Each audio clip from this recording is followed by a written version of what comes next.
Hey guys, welcome back to another edition of the Detour podcast. This is going to be our last episode before we're on the ground at the Tour de France. Yeah, ever. Not ever. Jeez. I thought it was going to be my last one ever this week. I know. You've been crook, John. It's last episode we talked about the challenge of COVID. I did think I was bulletproof. Turns out I'm not. I've come down with the dreaded COVID. So there you go. I've travelled around the world just last month. Didn't get it. Come home and bang. Yeah. You're like the riders at the Tour of Swiss. Yes. Well, they've been dropping out like flies. But I managed to last Saturday. Went for a pedal on my new bike and got back. In the evening, I had a bit of a headache. Nothing serious. Woke up Sunday morning. Headache was worse. I never get headaches, not even when I get sloshed. But anyway, it's another story. But supposed to go watch my granddaughter in a little stage show on the Sunday. I said to my wife, "Look, I better do a test. I don't feel too good." And sure enough, it came up positive. And then the next day, she was positive as well. So we've been in ISO together. She's handled it better than me. I've been pretty crook, actually. But red eyes, but just jumped out of a shower. I feel the best I've felt all week. So we've got a window of about 20 minutes. So short and sharp tonight. But yes. I feel a bit like Jai Hindley in the last week of the Giro in that I just don't want to get COVID, obviously, before I fly out on Monday. Like it's that sort of bunker down weekend where you just can't take any risks. So I think I'm just going to fully. We should tell all the Detour family exactly what you're doing. So I'm pretty excited that I'm not going in some ways, but that of what you're going to do. So paint the picture because I think it's fantastic. Okay, so I'm going to be the official Couch Peloton. Here's the sticker: Couch Peloton representative for SBS's coverage. So I work for the fans. So each day they can send me challenges. They can tell me, Dan, you're our representative. Go talk to Caleb Ewan about Lamborghinis or whatever it is, and I'll go out and do it. And then every day we've got a Ride of the Day award, so hashtag Ride of the Day, and you nominate who you thought, put in the Ride of the Day, and it doesn't obviously have to be the stage winner. Could be Super Domestique that went back and got 50 bottles for the stage or something. And then whoever gets the most votes on social, I'll present them with one of these little kangaroos, plush one every day. And then I've got consolation prizes for the losers. So I'm quite happy to go up to riders that ran second or third and say, well, you regret that you just didn't try that little bit harder and give them an Aussie badge. And then the Grand Boomba is the Grand Kangaroo that we're going to get a yellow jersey on. And whoever wins the tour, my goal for this year's Tour de France is they go up on the podium with that kangaroo. So could you imagine the reaction if Pogacar wins the tour and he goes up on the podium with a yellow kanga? People will be going, what the hell's going on? But as we do in Australian culture, we like to claim, successful people that are from overseas as Australian. Well, so whoever wins the tour, we can claim him. His fiancée, who's Slovenian, is actually riding with the Aussie team. So that's a good enough. That's a connection. Yeah, exactly. And, he shows all the characteristics, mateship, works hard, probably good value off the bike. So yeah, I've got a man crush there. I've got to tell you, I love him. I think he's sensational. And the other big news is our old mate Chris Froome starting the tour. Can he make it number 5, John? No. No, he knows that. But it's great to see him. Look, it's been one of the great challenges. Most people who've won 4 Tours de France and multimillionaire would have just binned it, But it's something in there. He knows that he wants to get back to his best. I think even if he gets back to his best, he wouldn't win the tour now because he's older. Pogacar is just a youngster, 23. It's probably not going to happen. But he's going to be competitive at his best. But he's nowhere near his best. I think he'll be more in a support role. They're fighting for survival, Israel. I mean, they not the country. They've been fighting for survival for a lot of years as well. But the bike team, and they're fighting for survival. And so, they've got those 3 teams at the moment with them and Lotto and Bike Exchange at the bottom of that new point system. So it's going to be a really interesting battle over the next few months as to who gets relegated. But yeah, look, interesting, and it'd be nice to talk with one of his old teammates. Actually, who's going to come on shortly, Chris Sutton. Because so CJ is going to have a yap with us. He's, as he said, doing the mum thing, bathing the kids at the moment. So yeah, you know what that's like, mate. That's but right. And we'll be talking with Whitey soon too. He's getting a haircut, so they both are sort of tied up or in the chair or whatever it is. But it'll be interesting to talk with Whitey as well and find out what's the go in Europe, because it's been a scary thing with what's been happening in Europe this last week with the amount of COVID cases and how it's affecting the sport. Well, I haven't heard any updates in terms of restrictions for the Tour de France. That's the big unknown at this point. Do they go back to the bubble? Or we were talking obviously with Phil about it last episode. Because the organisers, as much as they know it's a safety issue, they still like the whole premise of, they're surrounded by fans, and given that the majority of people have been sort of triple boosted, some people have had 4 shots now, they're sort of, I don't know how they're going to play it. I've had 5 shots. Have you? Didn't do me any good. You survived. Well, I'm alive, yeah. But one interesting chat we had on the social distance potty the other day, if he was the debate around, actually it hasn't gone live yet, so you're getting the scoop. The debate around the cobble sections at the Tour, and Bewley got quite fired up about it, saying that they have no place in a Grand Tour because we all want to see the best guys boxing on in the final week, and it should be based on like the best rider, not having a ridiculous stage where a rider can just lose the Tour for what? Yeah. A very good interview with Pogacar.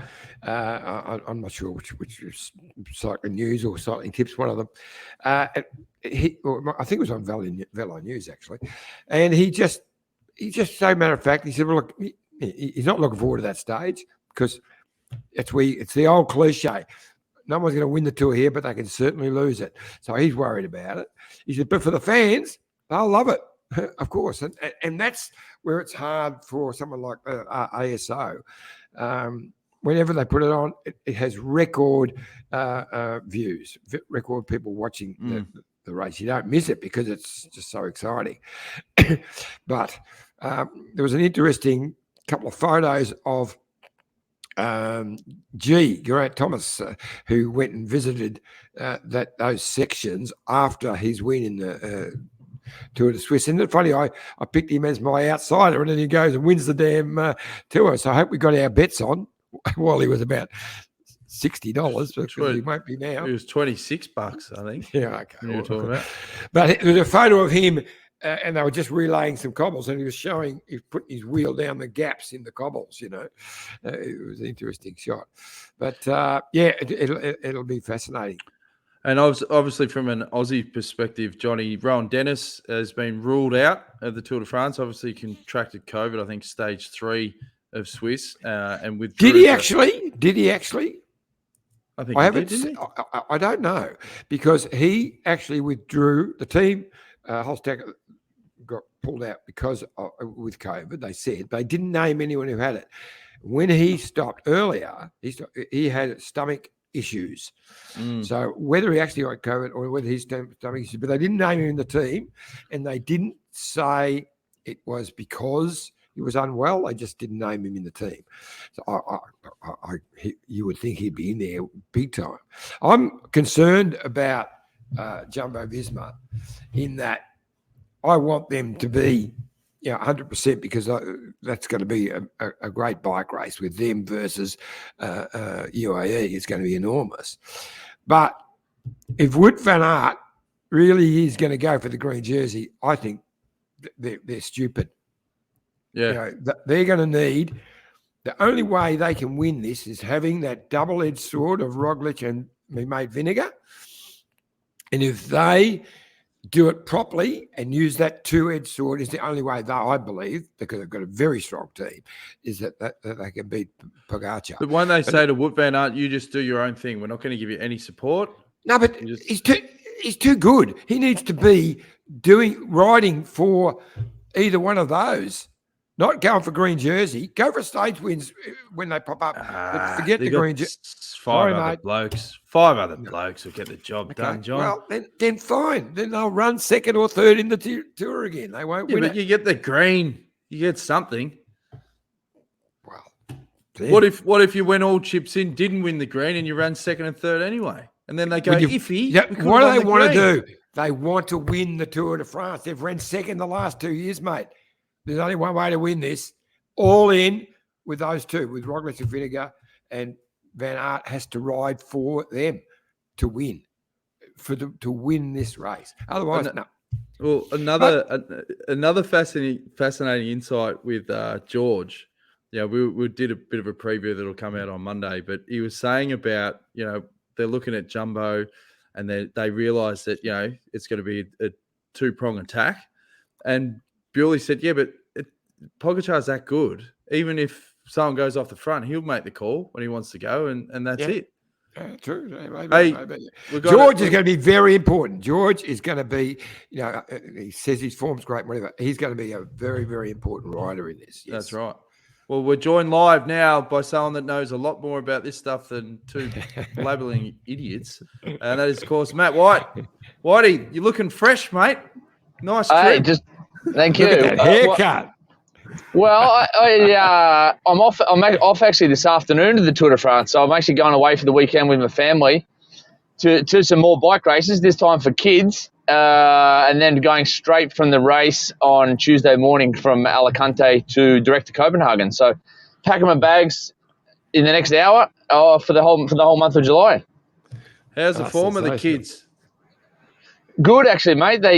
Geordie had his first win 2 weeks ago, and nice. the little and he got third last weekend. And the little fella, who only just started cycle racing this year, he's got 5 podiums already. So he hasn't won a race yet, but he's in the mix. He's the little sport Billy of the family. Whatever he touches, he goes good at, mate. So what was Geordie's salute? Because he's been practicing salutes for, I'd say, 6-7 years at least. Well, Dan, the rule they have here in Spain is the kids under 15, if they do a salute, they're disqualified. So no hands are raised, which is, I think it's a good thing, because the kids watch too much television as it is, and you can just imagine 9 and 10-year-olds doing double-handed victory salutes. It's only asking for trouble, isn't it? Yeah, well, it's like when Cadell won the Worlds in 2009, just straight over the line. How are you travelling anyway, mate? How's the team feel? And it's always a big build-up to any Tour de France, but how's the squad? Good. The team is going to be officially announced tomorrow morning, I think 9 o'clock Central European time. But there's no surprise. Our goal for the race, and that's to win stages. The makeup of the team may be a surprise or two, but the objectives don't change. Just how we're going to go about them, we'll find out. You guys will find out tomorrow morning. You're not going to tell us. You're not going to break protocol. No, that would be that wouldn't go down. That wouldn't go down too well, mate. Yes, exactly. But we're talking then about Jumbo and how they're probably going to have a crack at the green and the overall, which is ambitious. But is the green jersey something that you'd think about having a crack at? No. Because obviously, there's no surprise. Dylan Groenewegen and Michael Matthews will be coming to the Tour de France. But now on the flat sprints, our priority is definitely Dylan. And then on the other stages that Dylan doesn't make. And Michael's very versatile. As people who watched Tour of Switzerland last week could see, that Michael's changed over the years as well.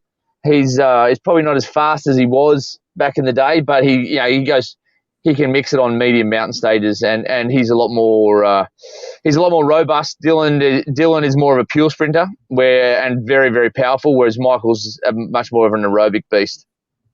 Iffy? Well, we're just debating. I think that Jumbo is making a big mistake. They've run second in this tour twice. The only chance to beat Pogacar is that I think with this two-pronged attack with Roglic in great form, my mate Vinegar in great form as well. But for Van Aert to go for the green jersey, I think that's ridiculous. Well, the devil will be in the details, Johnny. But there's a few scenarios obviously that could evolve, and one of them is let's say the Roubaix stage. So if Van Aert is trying to win that stage, which I dare say he will, what happens? What happens if something to Roglic or your mate Vinegar behind? It's one thing's racing for the win, and the other thing is racing to protect the leader, and it is going to be extremely hard to manage on that stage, particularly. I think the other battles, letting Van Aert do his own sprints or letting Van Aert go down the road in medium mountain stages and picking up the intermediate sprint in the middle of the day that the sprinters won't win. I think that's manageable, but there will definitely be moments during the Tour de France which will be very tricky for them to manage. I'm very confident that Van Aert will win the green. I think he's probably the most well-rounded athlete in the sport at the moment. And but I think sometimes there will be a compromise, and where that compromise is, whether it's towards his points for the day or it's for protecting his leaguers, that's a decision for Jumbo to make on a daily basis. We've got to go to some live questions. Prasad says, "Hi, is G. Thomas any chance of a podium at the Tour? What is your opinion on Team Ineos for that matter, and any other team who can challenge UAE, Whitey?" Yeah, well. Until I am informed otherwise, Ineos are going with a three-pronged attack. Adam Yates did catch COVID last week at Tour of Switzerland, but knowing how fast guys are recovering, and I do not know how Adam is recovering, it's still possible that he goes to the Tour. And then obviously they've got Martinez, who didn't look super in Switzerland, but he also didn't look super last year in Tour of the Alps 2 weeks before the Giro and rode a very good Giro. So to answer the question, is G a chance for the podium? Yeah, I would put him in a group of riders to be an outside chance of the podium. One, because of his experience, and two, because of his time trialling ability.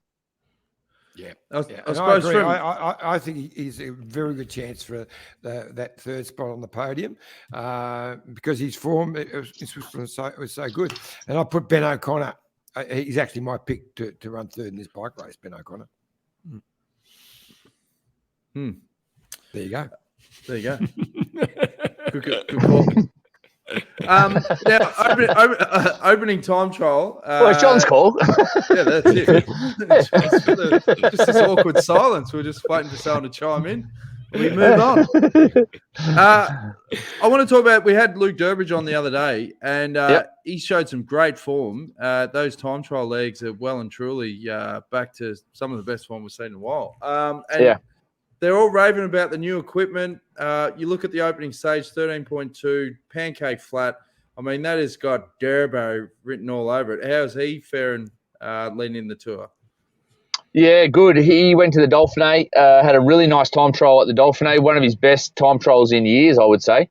And I'd pencil Durbo in for a top 10 on day one. I think it's going to be very hard to go past the likes of Ghana. You saw he won the Italian time trial championships yesterday.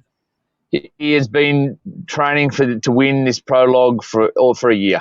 And the big fella knows how to prepare for big events. He's an incredible piece of work when it comes to time trialing, and I very much doubt anyone is going to challenge him. I think if anyone was going to challenge him as a young guy from Switzerland, Bissinger, when it's a flat TT, he's also very, very fast. But I think he left Tour of Switzerland with COVID last week, so not an ideal run-in when you want to win stage one. But it's hard to go past Ghana. Did Matteo, I didn't see the results of Italy, did Matteo ride? He did. He finished fourth, just missed the medals. But the problem there, well, it's not a problem, it's a course. It was a dead flat TT. And Matteo's forte is a hilly TT or an undulating TT, and it was dead flat. Three big fellas got in front of him. It was Ghana. Second was the big fella from Quick Step. I can't remember his name. He ran like 11th in the Tour last year. Yeah. And then third was Eddie Affini. And Eddie Affini just got the better of Matteo, I think, like 8 seconds. But, Matteo is more suited to the Hillier TTs, which it wasn't.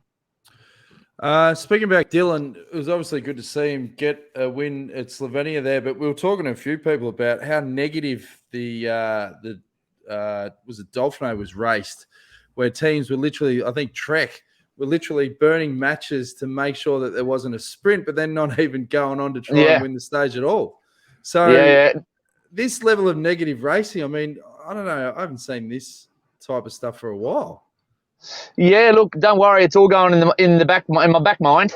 It comes around, goes around. But yeah, look, everyone has tactics, but to clearly just to try to put us under pressure and then not delivering anything, it makes them look like muppets. At the end of the day, if you've got a tactic to put a sprinter under pressure, but then you actually don't deliver anything at the end, well then, good luck explaining that. But as I said, everyone's more than welcome for their own tactics.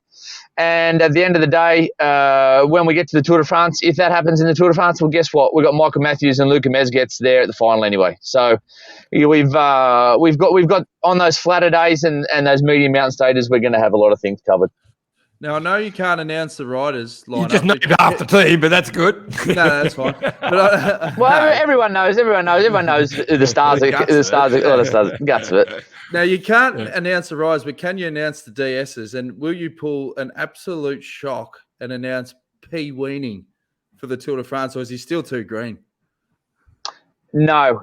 Peter's still on his P's for director, and no, Peter has to do his director's course at the end of the year to actually be in certain roles as a director. So Pete's been doing actually a brilliant job this year. I've done a few races. I've done a few races with Pete, and he's settling in over this side of the fence really well. And the good thing is he knows us as a team. He knows how we operate. And Pete, it's up and down. There's no grey area with Pete, and that's good. Well, it's like it takes a year to train a guide dog, doesn't it? It's the same thing. Just take the sting out of his tail a bit. We've got a live question. Samantha says, are the team bubbles happening at the tour? It'd be devastating for COVID to run right like at the Swiss tour. They are. And Johnny's more than aware of how strict we are with our bubbles. And look, at the end of the day, I think the biggest worry for the ASO at the moment is if they get a repeat of Switzerland, then the Tour de France could be ruined. But imagine if we woke up on the second rest day, 5 days to go, and there's 30 positives. Yeah. Imagine, and who's to say it's not going to happen? It's the thing is that the general public around the world have given up on COVID. Because at the end of the day, for the general public, it's an illness that is still affecting people. But for people to go about their normal day-to-day life, people don't need PCR tests anymore. People don't need people in Spain. My kids finished school this week, and in Spain the rules changed. And there was a kid that went to school last week with COVID. It was allowed to, but all he had to do was wear a mask in the classroom. Oh wow! So from where we were 3 months ago or a year ago, it's a totally different playing field. And the problem is, the facts are we're getting a 6-day test and a 3-day test on the run into the race. And so we all know that once we get to Copenhagen, when we get the 3-day test, that the peloton is and all the staff are clear. That bubble finishes then. And as Johnny saw there at the Giro, hotel staff, the general public, they're everywhere. And even if we wear masks, it's not 100% foolproof. So, we're going to need a bit of luck, and that's all the teams included, because at the moment, unless they change the rules between now and next week, we'll be getting a 6-day, a 3-day, and 2 or 3 PCR tests during the race. And there is no exception, whether you have symptoms or not, whether you've been triple vaccinated or not, whether you actually have any at all. If you return a positive test, you have to go home. Now, for us as staff, we are replaceable, but for athletes to go home mid-race would be a disaster, just because how much money teams have invested in these athletes, and how much effort these athletes and sacrifices these guys have made to get on the start line of the tour. So does that mean the restrictions for the pre-race interviews and post-race are going to be different? It's going to be like a couple of years ago where there's like an area where you can get the grabs, or? I think they're being a little bit more lenient than before. The Giro was sort of halfway.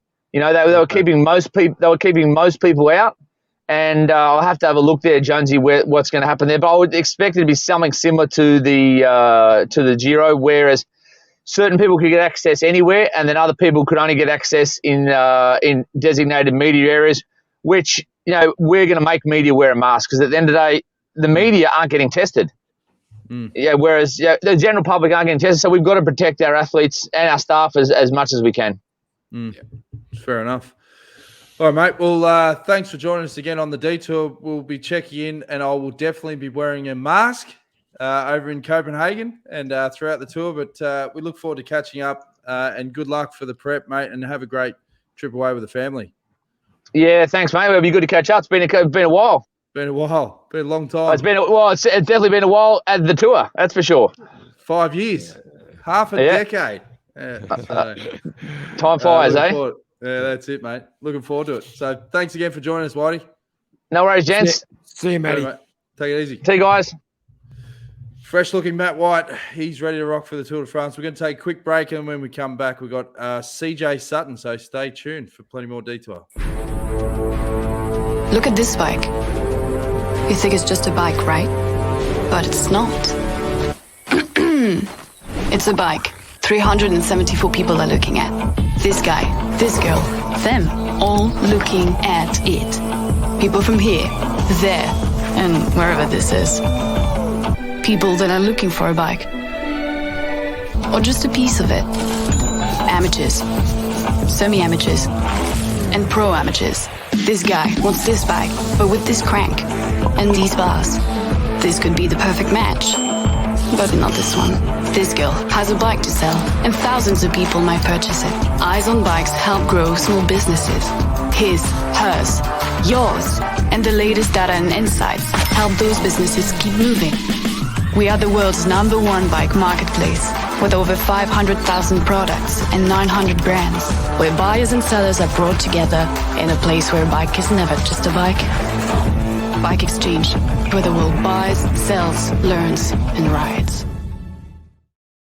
Thanks again to Bike Exchange for all their support on the detour. Absolute legends. And if you need anything, make sure you go to bikeexchange.com.au, anything bike related. Now let's chat now to CJ Sutton, who joins us live, former Team Skyrider. Sutto, how are you travelling, mate? Mate, I'm cooked. Well, we'll keep it short and sharp, mate, because I've got tickets to go see Elvis at 8:15. So, what? Well, the Baz Luhrmann film, the new one that came It's good out. to see where priorities are, mate. Like, seriously. Well, see, I booked it in ages I'm giving ago. myself an iffy.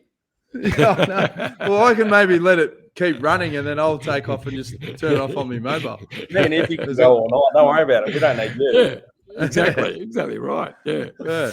And CJ's been busy bathing the kids. That's right. Oh, mate, like, seriously, like, full credit to, like, mums, single mums. It's just like, I can't. My wife knows I hate bed and bath duties.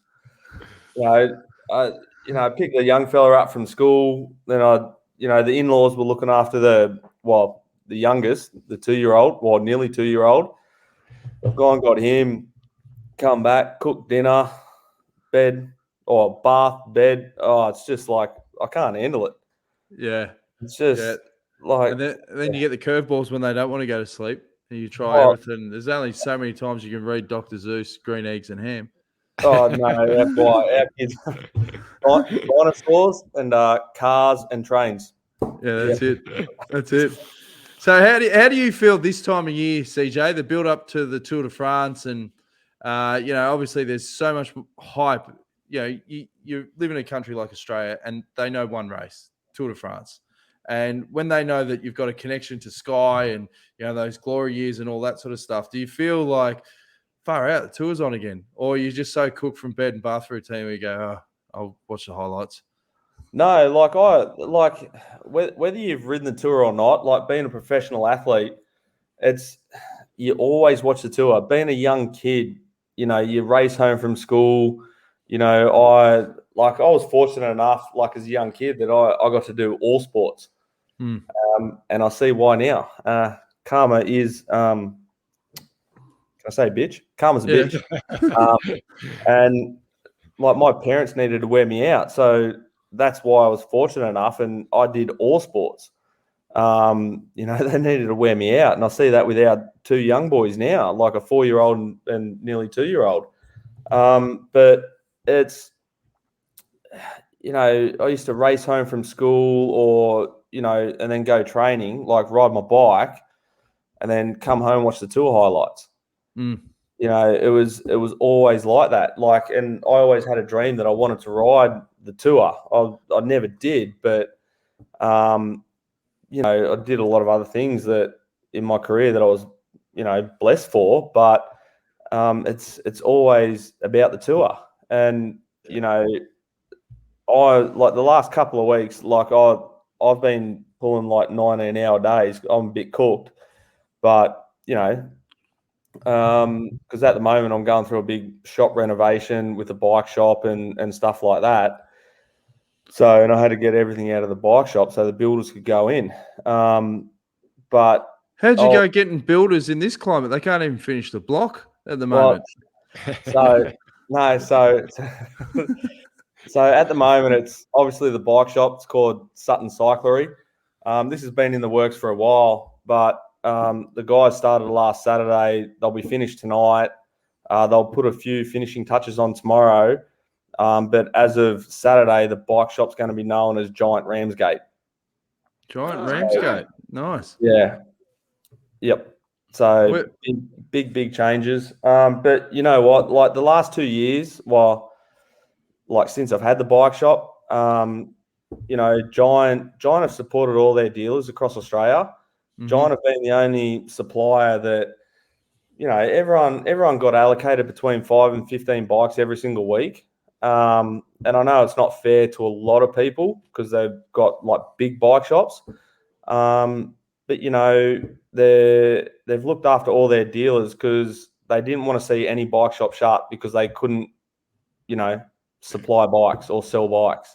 So, and like everyone can take it with a grain of salt. Like 1 week I'll get, 26 bikes, and the next week I'll get 2. So it's, they keep it fair across all the board. So we've got to request a lot of bikes, but you know what, the doors are still open at the moment. And as I said, this has been in the works for quite a while with Giant. So I'm proud to be a partner with Giant, and I've ridden a Giant for the last 5 years or so. And the bikes are awesome. They, in my opinion, like everyone knows me as a straight shooter, and I've got bikes in my garage. I've got Pinarellos. I've got a few other bikes. If I didn't like the bike that I was on, I'd be back on my Pinarello and I'd look for another supplier, but I can't fault my Giant bike. So I've got a new bike that I've had there for about 5 weeks now, with the new 12-speed Durace. I haven't ridden it. Haven't touched it. Well, I got to tell you, CJ, I was over at the Giro, and I was sort of in the bunker with the team, and they love their Giant bikes, the BikeExchange-Jayco. They just can't stop raving about them. Oh, so, yeah. It's not so much the Giant bike either. It's as you know, everyone knows a lot of people in the industry. So I was like, Cadex wheels, I'll give them a run. If I don't like them, there's other suppliers like Shimano, like what we used at Sky, which is now Ineos. We always had Shimano wheels or head wheels. So I was like, if I don't like the Cadex, I'll whack some Shimano wheels on, or I'll try the head wheels. Like head wheels are always good, but the Cadex wheels, like they're on my bike. Like I can't fault them. Like I've sort of tamed myself a little bit because I've got 2 kids. so I don't hit corners as hard as what I normally do. But it's I've got some pretty good tyres on there at the moment. But it's the Cadex. Seriously, for people that want new wheels, don't look past like Cadex as a brand. Like they are phenomenal wheels as well. So like what the guys are riding in the pro peloton, like especially like it's funny because I'm proud to be a partner with Bike Exchange. Like we use that in the bike shop.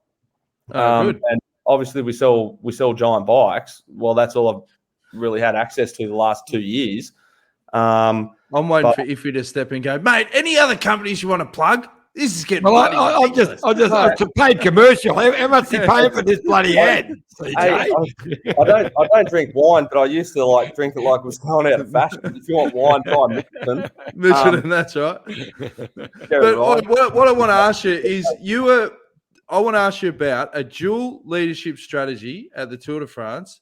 You were there in Sky in 2012 when Froome won the Tour, obviously, but he had Froome. Wigo won the Tour, but he had Froome as they weren't dual, but there was this sort of this battle. How do you think it's going to go with Jumbo, given that if his mate Vingegaard and of course Roglic are going and openly said, they're the two leaders for the race? I think you've answered it. It's always good to have something up your sleeve. Yeah. But like if you revert back to, racing on the velodrome, you've always got, if you've got two Aussies in a scratch race or whatever, pretty quick how you feel. So it's good to have that up your sleeve. So you shouldn't go in like Danny Clark and Gary Sutton in a points race final. Yeah, always works well. Exactly. Halfway with points or whatever, it's kind of hard. Like Danny Clark, he might pick off sprints and get points, but my old man is going to try and take a lap. So if my old man's not on a good one, he's going to work for Danny Clark. It's this day and age, it is a little bit different. Like I'd like to think people are still pretty trustworthy, but it's my old man. If he wasn't on a good one, he'd be like, Danny, I'll lead you out for some sprints to get maximum whatever. It was like the golden handshake. So that doesn't really happen this day and age, but. I think Roglic, he's coming back from an injury. So, he showed some good form recently, and so did Vingegaard. The good thing for them is they are good mates. They mix together with their families and everything, not just on the bike. So I don't think there's going to be an issue with them. But I don't think there will be, but I think it comes down to the sponsors at the end of the day as well. So,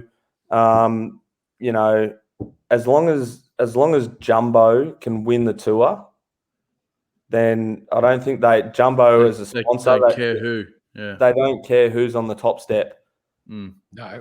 But and I think neither are a Dutchman anyway. So I think someone like Roglic as well, like he's a class above everyone else. So I don't think he's going to be ashamed if Vingegaard is on the top step, because at the end of the day, the strongest person is going to win the Tour. Let's be honest. So if he's going to ride away, then let's go. Now I wanted to get your insight into the Team Ineos, because you're an ex-Sky / Ineos man. So it looks like your mate G is going to be the main rider, because Adam Yates was tipped, but he's coming back from COVID. And I don't even know how serious he got it. But to me, and G ended up so strong in Swiss, winning it. So whereas that they had the three riders, Yates, Thomas, and Martinez as a three-pronged attack, I think it's going to be just down to one. I think they'll be all riding for G. No. Don't reckon. So, like as you said, it's hard to tell with how bad Yates he had COVID. But I think he's going to be fine. So he might take it easy for the first week and a half. But I think he's going to be fine. Like they're probably playing it down a little bit, trying to let him fly under the radar.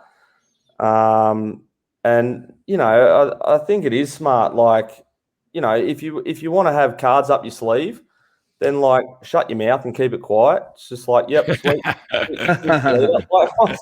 It's just like, seriously, like just just keep it under your belt if you want to have two riders up there, like for GC, because it's like, That's I was true. listening to Whitey before, and you have a look at what Trek just did in what was Dolphino.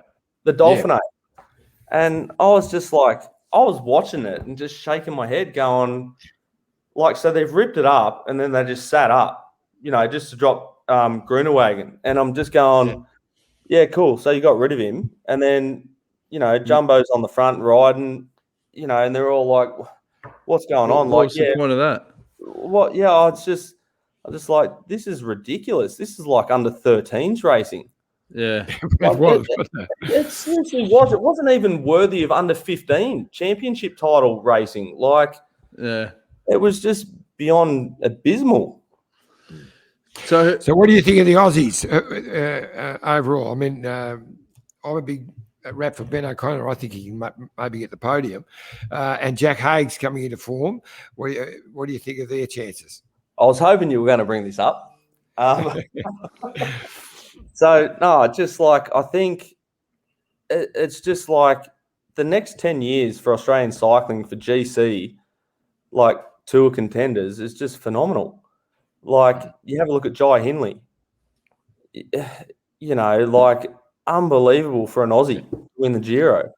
Ben O'Connor, Jack Haig, like, it just goes on. Like, I could mention a lot of riders, but, I think Ben O'Connor, like, he's going to probably come into his straps in the last, I'd say, week, maximum week and a half. Like, the last week, I think Ben O'Connor's going to do something special. So, yeah, for sure. I'll just quickly read through a couple of live comments. Carolyn Harbeck says, hope you get well soon. John, the skull, woohoo. Dan, obviously, we were talking about the Tour de France earlier. Richard wants to know, this one's for you, Sutter, how important is it to not be relegated from the World Tour? Let's say Caleb Ewan wins the Worlds later this year and Lotto get relegated. Won't they still be invited to the big races anyway? Yeah, they will. Like, at the end of the day, like, you've got a world champion in your team, and like, regardless of that, it's going to be cool to have another Aussie world champion. That's right. And especially for Caleb, like, I don't think you look, how cool is it going to see? Who cares? How cool is it going to see having an Aussie riding around in world bands, like the world jersey, not bands, like when I say bands, like bands on your arms, but having the world champion jersey racing in criteriums or whatever in Australia. In the Bay Crits. The Bay Crits. Simon Knowles, loving the brutal honesty. Bring back the 5-day Bay Crit. That's it. Loving the brutal honesty. Really looking forward to this year's Tour de France. That's pretty much all we've got time for, lads. I reckon Caleb is going to win 3 or 4 stages in this Tour de France. There you go. He's really hurting from last year because he was set to do a wonderful Tour de France. And then he's still absolutely pissed off with the Giro, putting himself down the first day and lose a stage. And he will be back. You watch. 3 or 4 stages. But I think, like, everyone's got to remember, like, the point system, there's a lot of racing left to go. Oh, yeah. Yeah, that's right. That's right. It's going to fire up in that last couple of months for sure. You watch those one-day races in France and all that getting stacked with some of the big names from the teams that are in the relegation zone for sure. I'd start panicking around September. Yeah. Yep. Yeah. All right. Well, Thanks for coming on, Sato. And if anyone wants to get me on the show, youtube.com/a Detour podcast. Who's your tip for the Tour de France this year, mate, before we let you go? Anyone who rides Giant? That's Bike Exchange, so they can't win the overall. No, obviously I'm going to be. I've always supported the guys at Bike Exchange. Love to see them on the podium. I think it's going to be hard to go past Pogačar. Yep. I reckon Vingegaard. Think he's going to do it? I reckon he's probably going to finish second. Top step. Not going to say top step, but I reckon Vingegaard. I reckon he's destined to finish like at least second on the podium. So Pogačar, Vingegaard, and who you got for third? Ben O'Connor? Yeah. Well, that's the thing. Like O'Connor, could be second or third. I reckon. But I would not be surprised to see an Aussie potentially on the top step. It's not going to be a fluke, and it's not luck. You make your own luck. That's it. Well, we're going to be glued. Thanks for joining us, mate. All the best with the shop, Renos. And do you have a website that people can go to if they want to get behind the shop? It'll be live next week. It's going to be giantramsgate.com.au. Yep. So, yeah, you can go to the Giant website and then look for store locations. But inquiries, it's just simple. It's sales at giantramsgate.com.au. And, people will find our phone number, 9188-1477. It's pretty easy. Good stuff, mate. Thanks for joining us. You're going to ask me for my predictions, mate? Or already said your predictions. What are your predictions? Sorry, mate. Jeez, Dan's come on, mate. The bloody Ushers are putting people into the cinema. Dan, what are you watching? Elvis. Oh, Elvis. Said that. Sorry, mate. Pogačar, Roglic, and Ben O'Connor. And I'm going to have a surprise. They don't even know who's going to be riding, but Simon Yates actually is supposed to be going just for stage. If he's in, I think he'll be in. And I think he might just surprise. That was the surprise that Waddy was talking about. Yates will be top six. Simon Yates. Sorry again. Simon Yates. Top six. There you go. All right. Great finish to the show, boys. See you soon. Guys. Thanks, guys. I'll give you a review next ep on Elvis. See ya. This is the winning ride of the Tour de France.